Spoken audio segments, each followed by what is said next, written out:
Vamos a hablar en nada con Florentino Portero. Le vamos a preguntar por todo lo que está pasando con todos los ataques a Israel. Le vamos a preguntar sobre cómo queda España después de todo esto. Y le vamos a preguntar por una cosa que a mí me parece gravísimo, porque hasta ahora estábamos hablando de tumultos, de ataques, de violencia, de Kale Borroka, pero cuidado porque es que esto está saltando. Y ya de Kale Borroka pasamos a gente que tiene condenas por pertenencia a una banda asesina llamada ETA. Pasamos directamente a grupos relacionados con Hamás, grupos de jóvenes de los cuales se nutre ese grupo terrorista asesino llamado Hamás. Vamos, se lo traduzco para que nos entendamos todos, que va y resulta que esto no solamente era la típica cuestión de agitación del Partido Socialista para tensionar España, para generar un clima de revuelta del cual ellos saquen peces políticos y se vista como el gran caudillo, Pedro Sánchez, salvador frente al fascismo. No. Es que directamente había una organización que no es pro-terrorista, que es terrorista.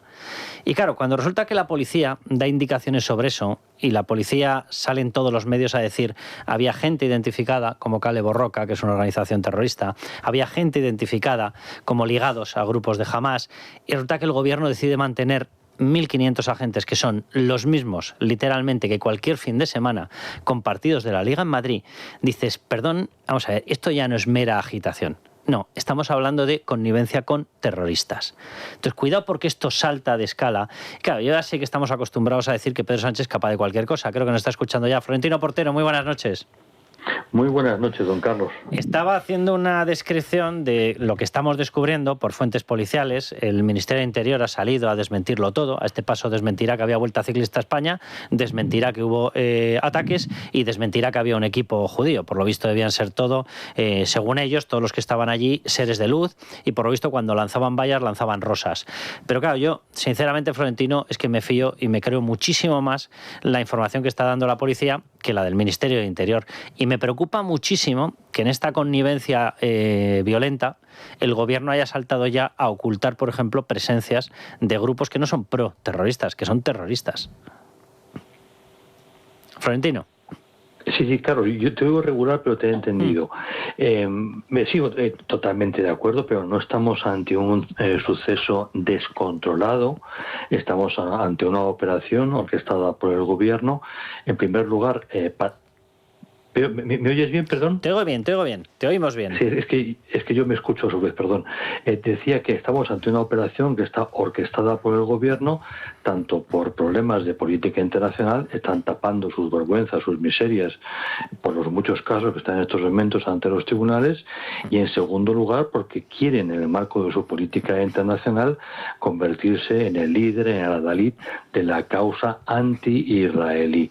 Llaman palestinos a lo que es Hamás. Hamás no representa al pueblo palestino, punto uno, ni representa la causa árabe, es un grupo islamista terrorista, que por lo tanto es una amenaza para Egipto, es una amenaza para Jordania, es una amenaza para los países de alrededor de ahí, que hasta la fecha esos países ya han mantenido una posición tan moderada a la hora de criticar a Israel.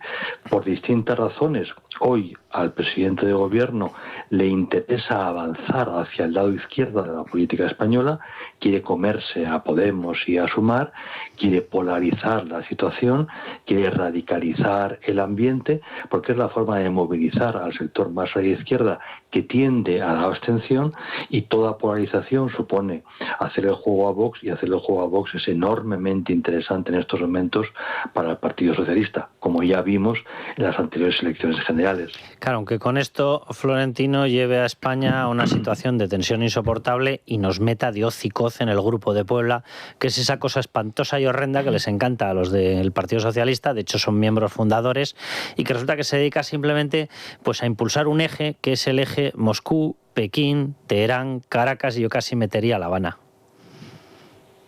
Y así es un proceso que se inició con la llegada de Rodríguez Zapatero y que en el plano intelectual tiene que ver con que un núcleo importante de las bases del Partido Socialista nunca aceptaron la reforma durante la transición. Eso en el ámbito académico lo hemos visto mucho, como intelectuales de distinto signo, pero siempre de izquierdas, decían la reforma fue, digamos, una manera de lavar la cara al franquismo, la única forma legítima de llegar a la democracia es a través de la ruptura. Bien, Rodríguez Zapatero recoge todo ese discurso y empieza a cuestionar la Constitución, empieza a cuestionar la organización territorial del Estado y poco a poco han ido avanzando hasta finalmente cuestionar la democracia y la monarquía, que es lo que estamos en estos momentos. De ahí que para ellos sea normal cuestionar la independencia de los jueces. Para nosotros es un elemento clave en democracia, pero es que ellos ya están cuestionando la democracia. Les interesa radicalizar y eso es sencillamente el guión que en un momento determinado se acordó en Puebla y que no solamente está, digamos, ordenando el comportamiento de la nueva izquierda radical latinoamericana, sino que ha llegado a Europa a través en gran medida del Partido Socialista y de la Internacional Socialista, y hoy lo vemos ya presente en Italia, lo vemos en Francia y lo vemos en otros lugares. Para Sánchez es importante convertirse él en el líder de la transformación de la izquierda europea desde la socialdemocracia a lo que ellos llaman ambiguamente progresismo, que primero de poco tiene de progresista, pero tiene mucho de cuestionar la democracia. Florentino, déjame que hagamos un repaso de todas las informaciones que están llegando. Ya adelanto que a lo largo del programa vamos a tener ampliaciones. Luego vamos a hablar con Serafín Giraldo, que es un policía. Él tiene su propia asociación, H50, que además es una de las personas, inspector jefe, y trabaja y forma policías porque está en la Academia de Policía. Y nos va a dar la valoración de todo lo que se han encontrado después de hablar con compañeros suyos. Pero vamos con un primer anticipo, Sandra, de lo que ha ocurrido en ese intento y materialización por parte del gobierno, perfectamente gestionado por ellos, de reventar la Vuelta Ciclista a España para enfrentarnos a Israel y a todo lo que pueda enfrentarnos. Bueno, pues antes de empezar vamos a recordar las palabras que ayer pronunció el presidente del gobierno, porque después de lo que les vamos a contar van a ver cómo caen por su propio peso. Sentimos un inmenso respeto y una profunda admiración por una sociedad civil española que se moviliza contra la injusticia y defiende su idea de forma pacífica. Manifestación pacífica, decía Sánchez, bueno, pues al margen de que hay 22 policías heridos, ojo a todos los grupos que habrían sido identificados en este boicot. Según el diario El Mundo, 9 personas condenadas por terrorismo callejero del entorno de ETA, algunas de las cuales incluso habrían llegado a estar en prisión y que se habrían desplazado desde el País Vasco ex proceso. En este sentido, no hay que olvidar que ya en Bilbao se identificó a Ibon Meñica como uno de los líderes de las protestas. El presidente de Dignidad y Justicia, lo recordarán, Daniel Portero, nos alertaba en este programa de su historial. Tiene primero la de Jarray, que fue en el año 2004, donde el Tribunal Supremo luego los considera terroristas, luego posteriormente por formar parte del aparato de extorsión, y luego la tercera sentencia es la de Herrera, y en donde este individuo pues de alguna manera dinamizaba todo lo que era el colectivo de presos de ETA. Segundo grupo, varios hombres vinculados con el terrorismo yihadista con condenas cumplidas, dice El Mundo. En este caso se trataría de individuos que residen en la capital y que también buscaban reventar la Vuelta. Y 3, según The Objective, miembros destacados del colectivo juvenil Al-Yudur y la facción Samidoun, muy vinculados a los terroristas de Hamás, y prohibido este último en países como Estados Unidos y Alemania. Para que os hagáis una idea, este mismo verano organizó un evento en el que participó uno de los actuales líderes de Hamás, Bassem Naim. ¿Y qué sucedió en este evento? Pues que, como era de esperar, se enaltecieron los atentados del 7 de octubre de 2023 contra Israel como el inicio, decían los terroristas, de un camino irreversible hacia la liberación de toda Palestina. Antes, el colectivo Samidoun ya había participado activamente en la marcha de octubre de 2024 en Madrid, con la que se celebró el primer aniversario de la masacre. Pues bien, miembros de estos 3 grupos tan pacíficos subieron el domingo sin ningún problema a la azotea del Círculo de Bellas Artes y desplegaron una gran pancarta con un lema que ya desató la polémica cuando lo pronunció hace meses Yolanda Díaz. Palestina será libre desde el río hasta el mar. Un lema, Carlos, que en la práctica llama a la aniquilación del Estado de Israel. Florentino, claro, yo sobreentiendo que todos los servicios de inteligencia tienen esta información, por mucho que la niegue Fernando Grande Marlaska. Claro, cuando se ve que un gobierno jalea esto que acabamos de describir, repito, o sea, con nombres, apellidos de la gente, Kale Borroka, etarras, gente ligada a Hamás, ¿en qué situación deja esto a España? Bueno, España desde hace ya algún tiempo se ha convertido en un problema tanto para la Alianza Atlántica como para la Unión Europea. En el caso concreto de la Unión Europea, la señora von der Leyen ha hecho un gran esfuerzo por no querer enterarse durante mucho tiempo de lo que pasaba en España. Ahora ya el tema le ha estallado.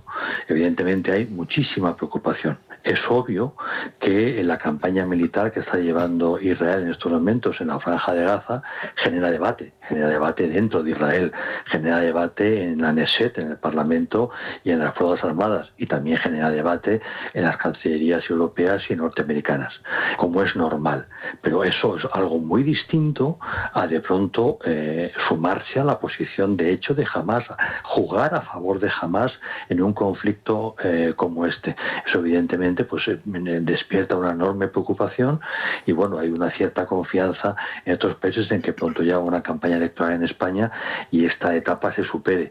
Pero cuidado, porque una cosa es que este gobierno pueda perder unas elecciones y otra muy distinta es que la izquierda española haya abandonado definitivamente tanto la Constitución del año 78 como el marco democrático en el que hemos estado viviendo hasta hace poco tiempo. O sea, lo que de fondo preocupa no es el corto plazo, sino cuál es la deriva de la izquierda española dentro de un problema general, y es dónde está la deriva o cuál es la deriva de la izquierda francesa o de la izquierda italiana, que también son en estos momentos movimientos políticos de cuidado, ¿no? que asustan.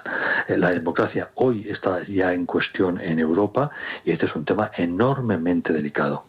Florentino, un placer escucharte, de verdad. Un abrazo muy fuerte, Carlos.